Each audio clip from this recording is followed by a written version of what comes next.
Ready? All right, let's start. Good afternoon. I'd like to call the Tuesday, April 16th, 2024 meeting of the Moorhead Public Service Commission to order. Commissioner Mary Daly will be participating in this meeting virtually from 718 Mound Avenue, Mankato, Minnesota, 56001, which location is open and accessible to the public during the meeting. Commissioner Heidi Durand will be participating in this meeting virtually from her address at 3625 22nd Avenue South, Moorhead, Minnesota 56560, which location is open and accessible to the public during the meeting. The Moorhead Public Service Commission welcomes and encourages customer input on issues listed on the agenda or of general water and/or electric utility interest, time and commission permitting. Speakers are limited to 3-minute presentations. Customers wishing to address the Commission regarding a specific agenda item will be afforded an opportunity during the discussion of that item. Customers wishing to speak on matters not listed on the agenda will be given the opportunity to do so under the heading Customers to be Heard and/or Recognition. Each person requesting the opportunity to speak is asked to fill out a request to speak form located in the back of the room and present it to the administrative assistant in attendance at the meeting. Any follow-up or feedback will be done by email on anything that cannot be resolved this evening. I'd entertain a motion to approve the agenda. So moved. Second. We have a motion by Paulson, seconded by Daly, to approve the meeting's agenda. Baker? Here. Paulson? Aye. Daly? Yes. Durand? Yes. Thompson, yes. Okay, thank you. I'd entertain now a motion to approve the consent agenda. So moved. Second. A motion by Durand, seconded by Daly, to approve the consent agenda. Baker? Aye. Paulson? Aye. Daly? Aye. Durand? Yes. Thompson, yes. Items, let's see, customers to be heard and/or recognitions. I see no customers to be heard. Recognitions, Mr. Schmidt. Yes, we had one recognition. Susan Spaeth, one of our customer account specialists, just had her 5-year anniversary last week. Great. Wonderful. Like to keep those people around, right? Trying to. Yeah. Any old business that anybody wants to bring up? Seeing none, we'll move on to reports. Matt Gilbertson is gone, so we won't have a city councilman report. Public Service Commission, we haven't had any committee meetings, so we're moving on to the general manager's report. Sure, I'll take it away. I'll start off. I'll have Taylor Holt. He'll come up, speak to the power factor assessment. Again, this is an annual update or reminder of where we're at with our power factor assessment with our power supply from Missouri River Energy Services in WAPA. So I'll let Taylor talk about the rest of it. Good evening, Taylor Holt, project engineer. This power factor assessment we do in coordination with Missouri River Energy Services just to compare and make sure that we don't come across any errors. But once again, we found that overall we had a very good power factor above what's required by Missouri River Energy Services. What's really required is to not drop below a certain threshold for a period of time throughout the year. There's a little bit of leeway, so they give us a few hours. But due to some work we did around 2018, 2019, where we worked with a couple customers that were our biggest causes of crossing over that threshold, we worked with them to put in a couple capacitor banks, which made up for the poor power quality that they were causing to the grid.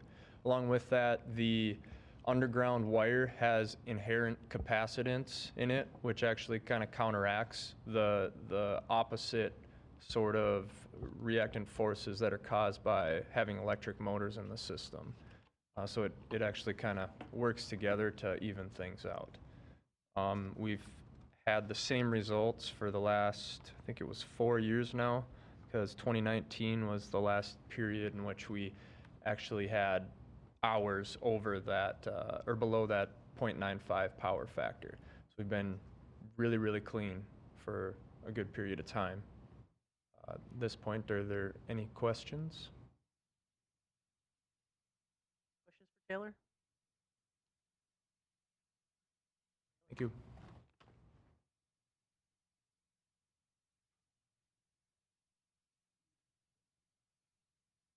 All right.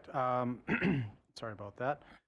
We've also got American Water Works Association. Their Drinking Water Week is May 5th through the 11th, so we've got a little update in the packet regarding that. For that week, again, we serve Moorhead and Dilworth with our water treatment process and providing that to the both distribution systems as well too. Think of what else is here. We've also are celebrating our 50 years with MRES as well, so we got a little thank you card. That's also included in the packet. And we started back on April 2nd, 1974. So, again, that goes to a good relationship and good partnership with them for our supplemental power supply above and beyond what we get from Western Area Power Administration as well too, and that hope to continue that relationship long term. Finally on there, or second to finally, I'll do a verbal update as well too on one other item. We did our state legislative newsletters as well too, the most recent update on that as well. From MRES, we did not receive a capital letter from MMUA. There's nothing like a day of vision. Minnesota Municipal Utility Association. Other than that, the last week we had, the EPA came out with new rules regarding PFAS. The rules that they came out with, we've been doing testing in collaboration with the National Guard and Department of Health, Minnesota Department of Health. Right now, all of our testing that we've done is below those thresholds, which is a good thing. We'll provide a more detailed report at the next commission meeting regarding that. Thank you, that'll be interesting. I don't know enough about that to, I think I'm worried though. Our processes that we have in-house or that we do for the treatment side of things does help with mitigating a lot of that, but again, there's always changes coming from the EPA, so we'll have to keep on top of that.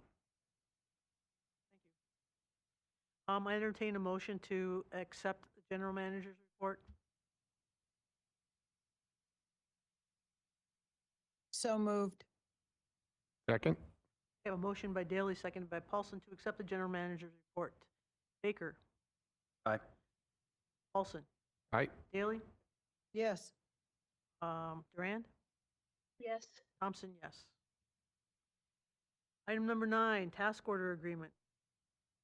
Sure. I'll have Jake Long come up and speak to this. Again, this is a annual or every few year item that we bring up. Again, it really relates to our water main replacement projects and compaction testing. So I'll let Jake speak to it. Go from there. Thank you, Travis. Jake Long, Water Distribution Manager. The item in front of you tonight, as Travis mentioned, is a task order agreement for professional services and task order number 1 with Terracon Consultants for 2024 construction materials testing. It is contingent upon final legal approval. MPS utilizes construction material testing to accommodate a diverse scope of work related to soil density and compaction, as well as concrete testing and environmental investigation processes. MPS will require construction material testing for water main replacement projects, project we have at the lime sludge dewatering facility for the new driveway, as well as other maintenance projects related to hydrants and water main breaks and those types of projects. As I mentioned, also included in this task order are hourly rates for services related to environmental investigation, just in case any of those types of issues come up throughout projects, and we're ready to be able to handle those if needed. So we have preliminary budgeted approximately $30,000 for construction materials testing for those projects, and with that, I will take any questions. Sounds like you got it under control. I don't know what else to say. It sounds great, Alrighty. Jake. Thank you. Pretty simple, pretty straightforward, but professional services we bring forward to Right. the commission. Yeah, thank you. Thanks, Jake. Entertain a motion to approve the task order. So moved? Second. A motion by Paulson, seconded by Baker, to approve the task order agreement for professional services. with Terracon Consultants. Discussion? Seeing none. Baker? Yes. Paulson? Aye. Daley? Yes. Durand? yes, Paulson, I'm sorry. Thompson? Aye. Okay, thank you. Item number 10, memorandum of agreement with AFSCME. Sure, I'll speak to this one. So back in 2021, we approved a 3-year contract with AFSCME. And then in November of 2022, we approved a new org structure and update to our base pay structure. At that point in time, we had not had conversations with AFSCME or the IBEW groups regarding transitioning to the base pay structure. So we've been working on that since November of 2022. We've had multiple conversations with both groups. One, educating them, trying to get them to understand the want to transition and how that impacts or positively impacts the employees or their members. AFSCME has agreed to transition to that base pay structure. And so the memorandum of agreement and the resolution in front of you tonight is to approve that. And then once that's completed, then staff will then work to work on that. One of the pieces that we needed to work on was the retroactive pay piece of it. So because it was going to take some time to get them up to speed and understanding and wanting to go through that process of voting to use it or not, the commission gave some guidance at that point in time to allow for retroactive pay. So that is a piece that will have to be completed after that. Mark and some of his staff have been working on that as well too. I think the cost is about $20,000 to the roughly 11 employees that are part of that group. Any questions for Mr. Schmidt?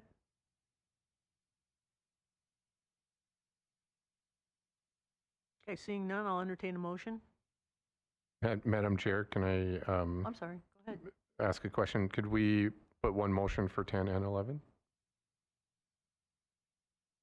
They're the same contracts, aren't they? Nope, the second one's actually for IBEW, so it is a separate contract and it's actually a Oh, separate. so it's a bit different, so Yep, yeah, yeah. okay. Yeah, and I'll explain a little bit more on the base pay for IBEW and where their situation Sure, is. I'll withdraw my question.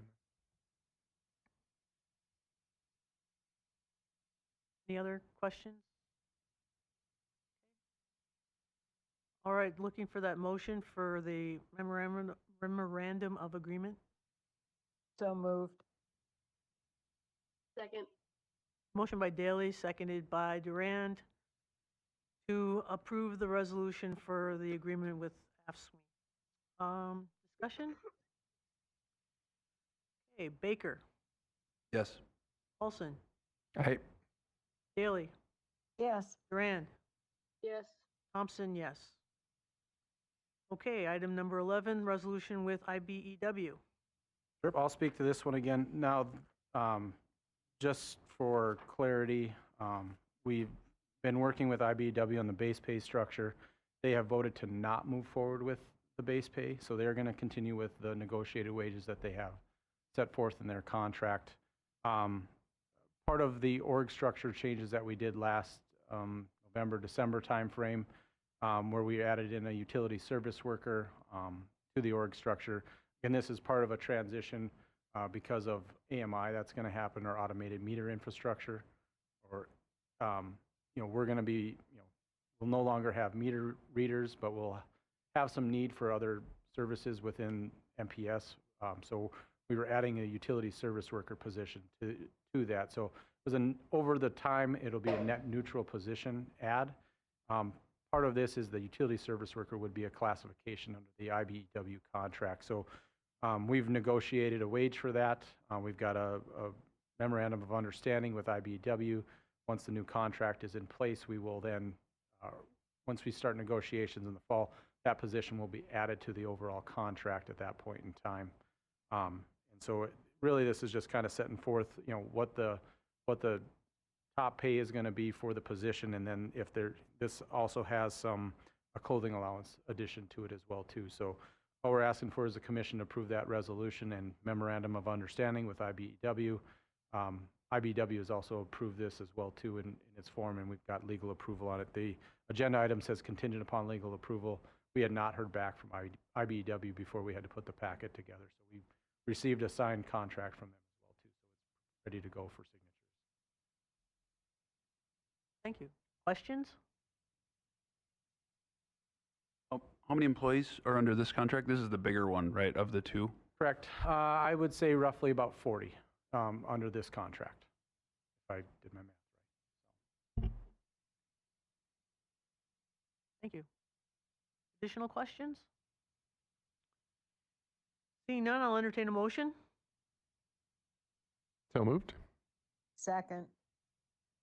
I have a motion by Paulson, seconded by Daley, to approve the memorandum of understanding with IBEW. Any further discussion? Okay, moving on. Baker, Yes. Paulson, Yes.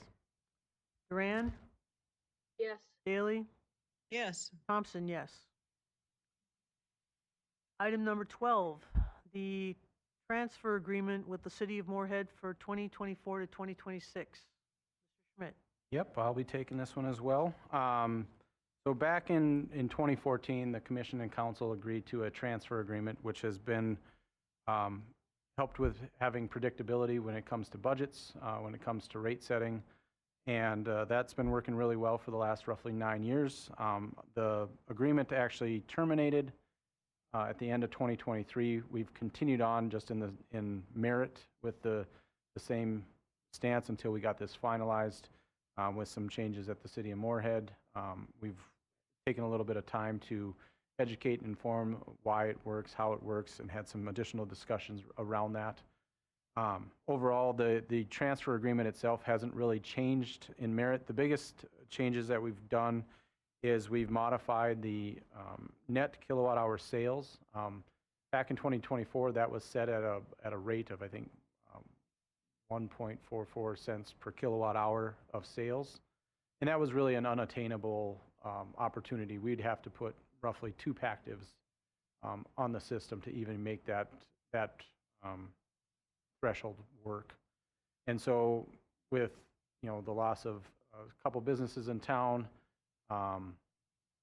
and not seeing any growth from the commercial or from the industrial sector, really it was just, again, unattainable. So we've modified the kilowatt hour sales and put in there an annual increase on that, kind of an inflationary increase to try to make it somewhat attainable. If the utility has a good year, then the City of Moorhead would get more than just the floor transfer that's available. So the floor transfer stays the same, so that's just still increasing by $125,000 annually. It's just that kilowatt hour sales is really going up. And just to try to make sure everybody's comfortable with this, we decided to do a 3-year agreement instead of a 5-year agreement. So if the commission does approve this evening, and Commissioner Paulson and Commissioner Thompson have been involved in some of those discussions as well as we talk through the transfer agreement, we're just looking for approval on it, and then next week it'll go to council for approval as well too. Take any questions at this point.